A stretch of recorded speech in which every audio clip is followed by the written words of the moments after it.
안녕하세요. 이번 영상에서는 생성형 AI와 바이브 코딩을 활용해서 초등학교 1학년 수업에 사용할 수 있는 어느 것이 더 길까요? 웹앱을 만들어 보았습니다. 두 물건의 한쪽 끝을 맞춘 뒤 어느 것이 더 긴지, 어느 것이 더 짧은지 비교하고 세 물건을 길이에 따라 순서대로 놓는 활동도 추가하였습니다.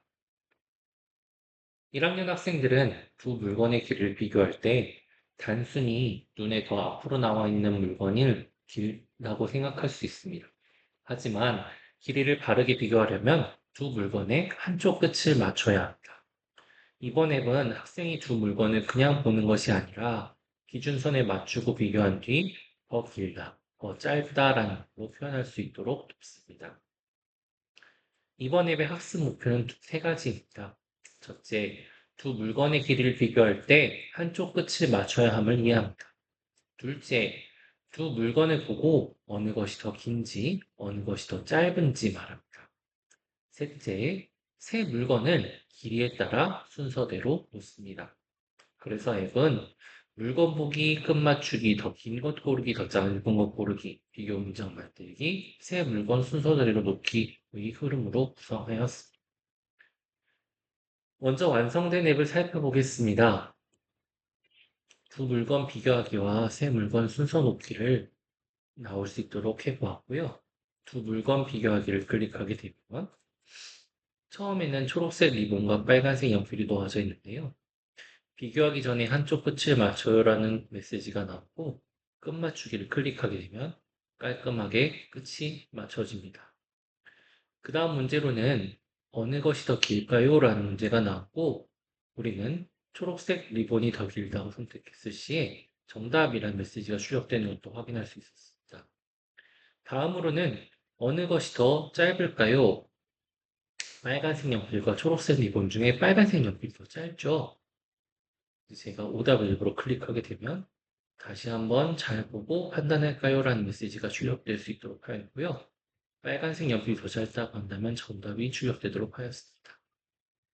다음 문제를 제시하게 되면 또 새로운 문제가 나오게 됩니다. 이번에는 새 물건 순서 놓기를 살펴보시도록 하겠습니다. 새 물건 놓기에서는 아예 처음부터 기준선을 맞춰서 학생이 비교할 수 있도록 보았습니다. 그래서 가장 긴 것에는 주황색 연필, 가운데는 빨간색 막대, 보라색 리본의 순으로 놓게 되면 정답, 주황색 연필이 가장 길고 보라색 리본이 가장 짧습니다. 라고 출력되게 하였습니다. 다음 문제가 출력되게 되면 또 문제가 바뀌게 되죠.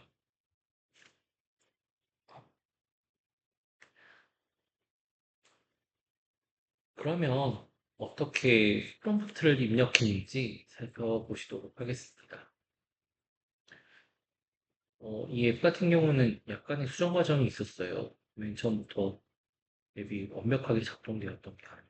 특히 물건의 끝을 잘 맞추지 못하는 부분이 있어서 요청을 많이 했습니다. 요청사항부터 적었습니다.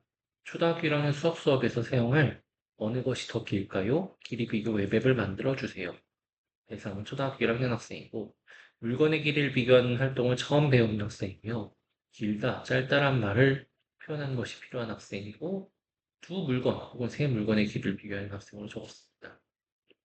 그래서 목표는 두 물건의 길이를 비교할 때 한쪽 끝을 맞춰야 함을 이해하고 두 물건 중에 어느 것이 더 긴지 어느 것이 더 짧은지 판단한 후 세 물건의 길이를 따라 순서대로 놓는 것도 추가를 하였습니다.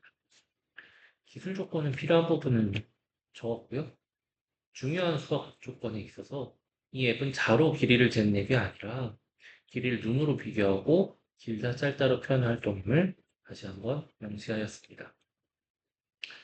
앱의 기본 흐름에서는 시작 화면에 제목을 보여주세요 라고 했고 활동 선택 버튼을 보여주도록 제시하였습니다. 두 물건 비교하기에는 길이가 다른 두 물건을 보여주게 하고 기준선을 맞출 수 있도록 한 다음에 세 문제 버튼이 나오게 되면 새로운 길이의 물건이 나올 수 있도록 만들었습니다. 그리고 물건의 길이 비교이기 때문에요. 끝맞추기 기능과 더 긴 것 고르기, 더 짧은 것 고르기에 대한 예시를 상세하게 적어 주었고요. 마지막 비교 문장 완성할 시에 정답 후 문장 완성 활동을 넣어달라고 요청하였습니다. 세 물건 순서대로 놓기는 아래와 같이 이야기하였습니다. 길이가 다른 세 물건을 보여준 뒤에 학생이 처음에는 가장 긴 것부터 놓아보세요를 기본으로 할 수 있도록 해주었습니다. 드래그해서 순서 칸에 놓을 수 있도록 하였고, 드래그가 어려운 학생을 위해 물건을 누른 뒤 순서 칸을 누르면 이동하는 또씩 함께 지원해달라고 요청을 하였습니다. 정답 후에는 다음 문장을 보여주세요라고 적었습니다. 예시로 파란 연필이 가장 길고 빨간 연필이 가장 짧습니다. 교사용 설정과 쉬운 모드도 같이 한번 마련해 보았는데요. 난이도 설정을 했어요.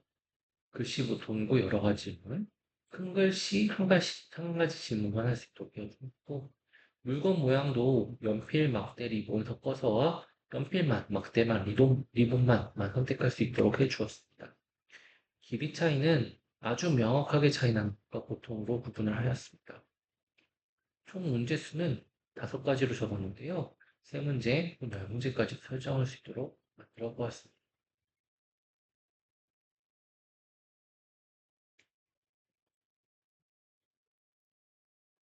디자인 같은 경우에는 이게 초등학교 1학년 학생이기 때문에 밝고 단순한 화면이며 기준선이 잘 보이게 표시하고 한 화면에 너무 많은 정보가 나오지 않도록 요청을 하였습니다. 완성된 앱은 여러 가지 방법으로 활용할 수 있습니다. 첫 번째는 전체 수업 대상입니다. 전자칠판에 두 물건을 보여주고 시작점이 어긋난 상태에서 먼저 학생들의 생각을 들어볼 수 있습니다. 그 다음 끝을 맞춘 뒤에 생각이 달라졌는지 이야기할 수 있습니다. 개별 보충 활동에서는 두 물건 비교부터 시작하고 익숙해지면 세 물건 비교로 확장을 할 수 있습니다. 문장 완성이 어렵다면 교사와 함께 예를 들어 빨간 연필이 더 길어요 라고 말해보는 활동을 연결하면 좋을 것 같습니다. 이번 영상에서는 생성형 AI와 바이브 코딩을 활용해 두 물건과 세 물건의 길이를 비교하는 웹앱을 만들어 보았습니다. 이 앱의 목표는 자로 길이를 재는 것이 아닙니다. 한쪽 끝을 맞추고 비교한 뒤 어느 것이 더 긴지, 어느 것이 더 짧은지를 말로 표현하는 것이 핵심입니다. 다음 영상에서는 물건의 넓이를 비교하는 수학 웹앱을 만들어 보겠습니다. 감사합니다.